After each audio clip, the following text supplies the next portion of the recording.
can't see who's on the other side. Okay, here we got with Kurshaun. We got Roy coming up. Roy. All right, so this matchup is actually hilarious because Pac-Man loves to swing out his shield. Roy says, please go airborne so I can beat the shit out of you. And it's just so annoying to deal with because his character is really good also at covering people off stage like that. So really, really good job. Excellent job from Kurshaun off the start, but Kola is going to be covering him every time. So one of the things that I like to talk about when I see Kola on my screen is that he does not go backwards. Kola is always coming at you, always pushing forward, always holding W.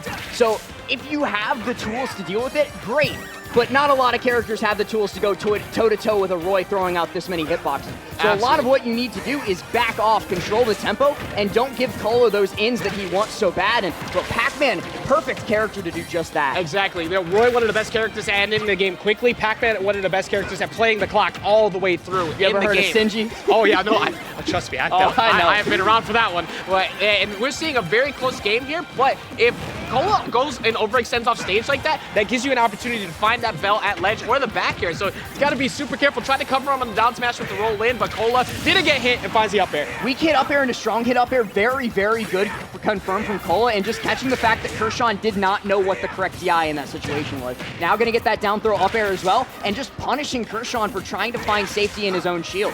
And Kola's such an excellent player with the lead. He oh will absolutely goodness. pressure you in these situations, trying to keep up the pace, and now consistently catching Kurshaun's landings. I like the attempt at the back air off stage too, because you don't expect Roy to be out there with you at that point. Right, like I saw Kola going so deep against Kurshaun, I was like, what does Pac-Man do? Oh, right, side beat.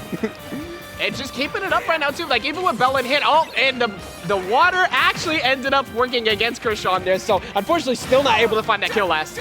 Yeah, just slightly foiled by his own tool set there. Pushes him away. Really good F-tilt going. What? Yo, they all have that. Look, every single one of them is a college professor. They are super smart. Their coverage.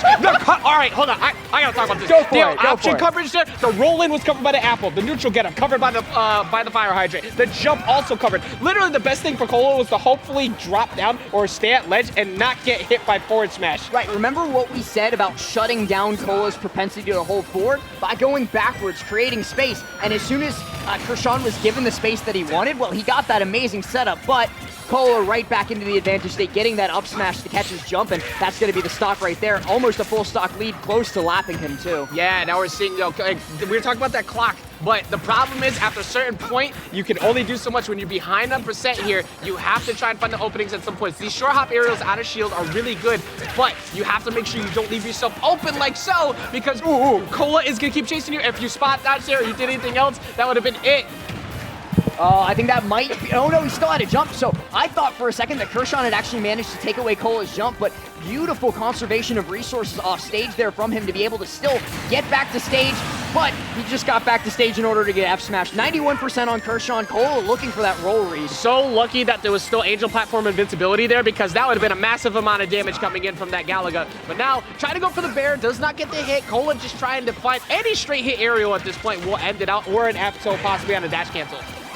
Trying to come back up the stage, though. He's got to get past Kola on the ledge. Kola covered the wrong option, but when you're a character as fast as Roy, you can make up for covering the wrong option by covering the right option right after. So, yeah, wait, yeah, I'll auto-cancel this there, sure, but I also can still put this jab out there. You gotta respect it. Oh, sure, I was covering roll with Nair. I can still run in Jer, like, it don't matter. So good, and I mean, Kurshaun definitely had, there was a couple opportunities that went away from Kurshaun, unfortunately, due to the fact that, like, the water pushing away from that bell hit and not confirming into the KO on the edge guard you look for on the first stock. So you can definitely see the intelligence is there. He understands how to properly play this matchup. It's just Kola was able to seal the deal quicker. Yeah, Kola, like, that's the thing against Kola a lot of times. A lot of players have trouble playing at that pace. Like, when they get the opportunity to sit back and think just a little bit, you can see their game plan shine through, and we saw it with Kurshaun, but Kola's just not giving him the opportunity to show off that knowledge because he's playing so fast. I think a big part of that, too, is Kola has a lot of experience against passive Sonics. He's got Rap,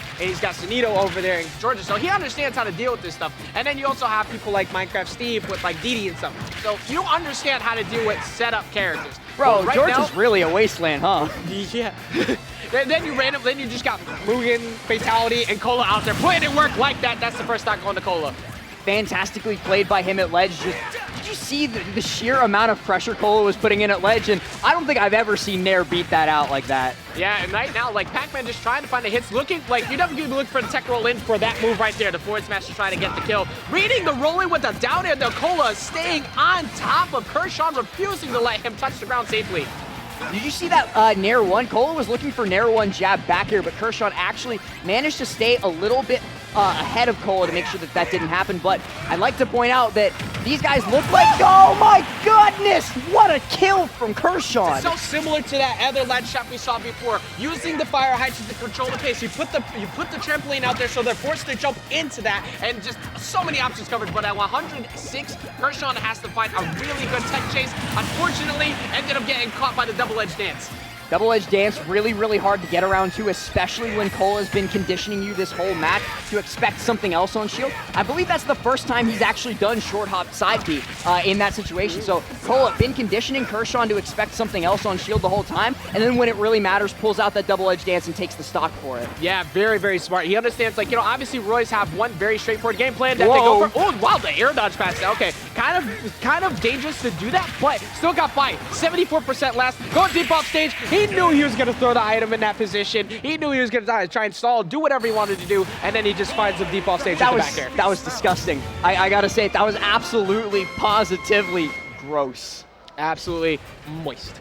Shout out to Kola, shout out to Charlie for giving the support. I am so happy to see a lot of these players who, you know, needed to get out there. We wanted to see these players come out more. We've seen Kola come out to stuff, but now with the support of Moist coming through, being able to travel more often, I'm a big fan of it. We see Aaron, we see Light, we see Goblin, we see Kola, and hopefully it just keeps getting better and better from that point. And it's only up from here for Moist Esports. We just saw recently their most recent acquisition into Brawlhalla picking up Boomy, who I'm personally a big fan of Brawlhalla, big fan of Boomy. So I was ecstatic to see that announcement. Yeah, absolutely amazing. And we're just going to be continuing to see even more amazing sets. You know, we're deep into the night. We're at the 6 p.m. pools. And we have still people like Kola. I think I saw Mars looking over there a second ago. So Mars might be actually be coming up on the setup next. Why are all three of them in this one wave? Why are DeBuzz, Kola, and Mars all in the same wave? I don't know. Actually, I don't think Mars is in this wave.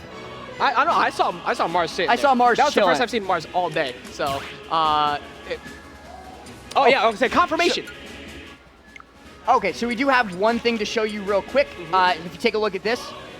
Yeah, we have the merchandise that is going on throughout this weekend. I've got this same hoodie myself. And it is amazing. It has chains along the side, has the Castlevania like castle on the back for Dracula's castle, and all of the other merch going on too throughout the weekend. You can find that as you go past Dracula's throne, which we happen to see right there. If you don't know, chat, that is a 7-foot tall human being.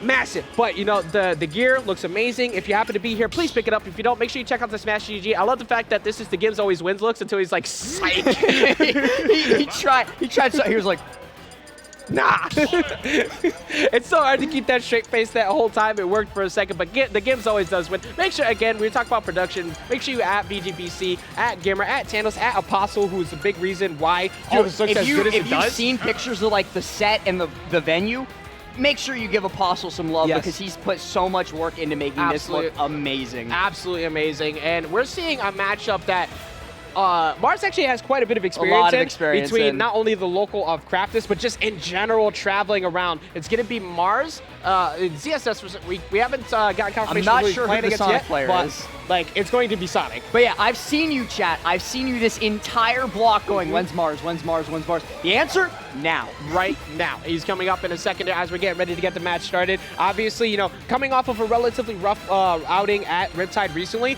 but the best players do make the adjustments. And even though, like, it's about how you bounce back from those losses, because everybody takes them. Everybody has, a bad day at the office, but how do you bounce back from that? He's been so This guy's consistent. got, like, the Sonic drip on and everything. That's what Sonic players do. They literally, they have a suitcase. He doesn't have a blue name. Like, this is the only Sonic player I've seen in a really long time whose name isn't, like, Blue Blur 792. I mean, at this point, you dropped the ball. It should have just been Chili Dog. But, like, they literally carry around a Chaos Emerald suitcase, by the way, just for fun. I remember that. It's so funny.